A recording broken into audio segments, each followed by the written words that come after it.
I have like one of the strangest relationships with my mom because I don't have a relationship with my mom.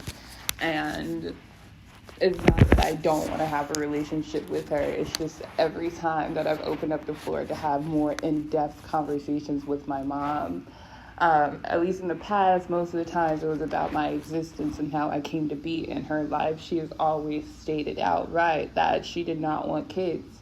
She had kids because that's what people did. She was unaware of abortions, and even if she was aware of abortion, she was aware that abortions at that time presented a huge risk. It'd be cheaper to just have the kids. She was taught how to take on the consequences of your actions, and since her actions was sex, and the consequence of sex with the persons that she chose was children, she had children, and she raised her children, and she raised her children to have independent lives and have lives outside of her.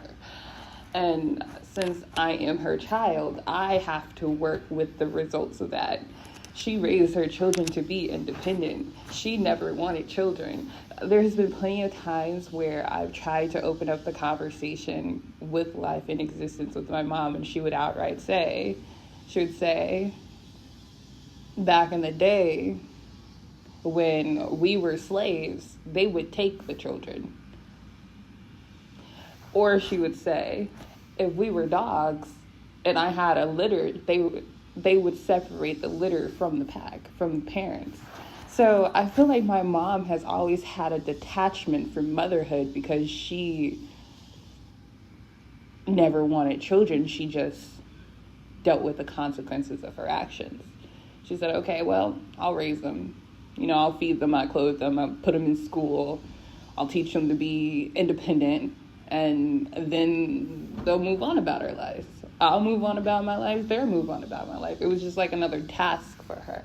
Or at least that's my perspective.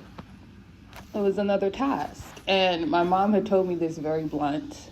My mom had told me this very outright. And I had to sit with that. And I've been sitting with that. And with that knowledge, I had to determine what type of life do I want for my individual self. And my individual self does want a relationship with my mom. But I also understand that my mom seeks her own independence. So, in a way, I've been trying to respect that by migrating myself away from her and letting her experience independence for herself. But the reality is all of her other children have not chosen that at all. All of her other children are still very much around her, and my mom does have independence. If she wants to travel, she can travel. And if she wants to meet someone somewhere, she can do that. Like, no one's stopping her from setting forth with her actions. No one's stopping her from doing that. But no one's stopping me either. And I question and I hesitate if I want to reach out to my mom. And then in the methods of which I do reach out to my mom, if I do, or have in the past, when I have in the past, is I still would not get the results that I want. Like, I want a mom. I want this mental image of my mom that I have. I want that relationship with her now. But there's so many obstacles, and there's so much awareness centered around the nature of our relationship, that it makes it tainted in a way. So even when I do reach out, because no one's stopping me from reaching out, but even when I do reach out, it's like tainted somehow. And I don't know why that is. Actually, I do know why that is. It's because I reach out, but that action is not reciprocated.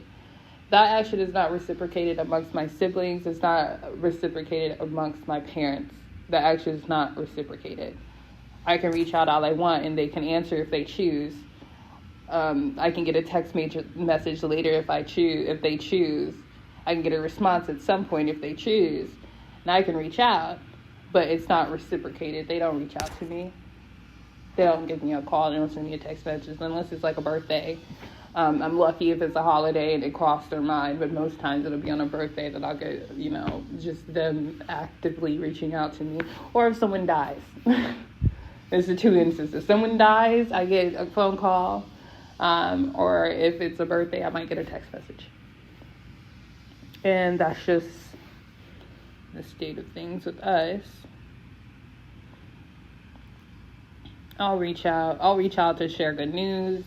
I'll reach out to ask questions, see how someone's doing, just updates on life. That's why I'll reach out. So they say that you do things, it's like, that's what they say, the proverbial they say that you do things that you want others to do.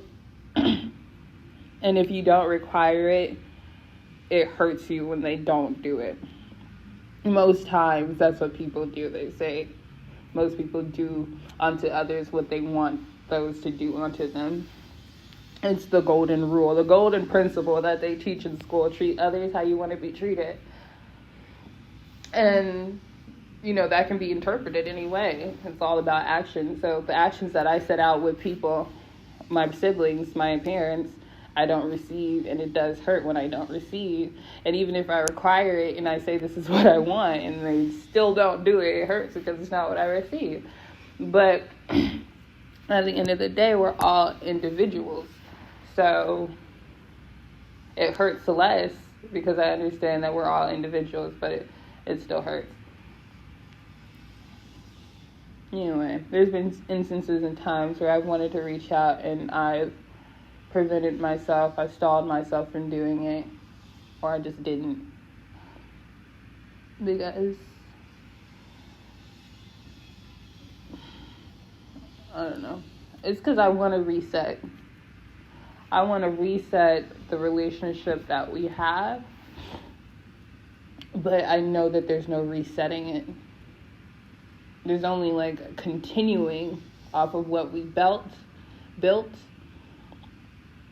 and I can't be the only one laying down bricks. So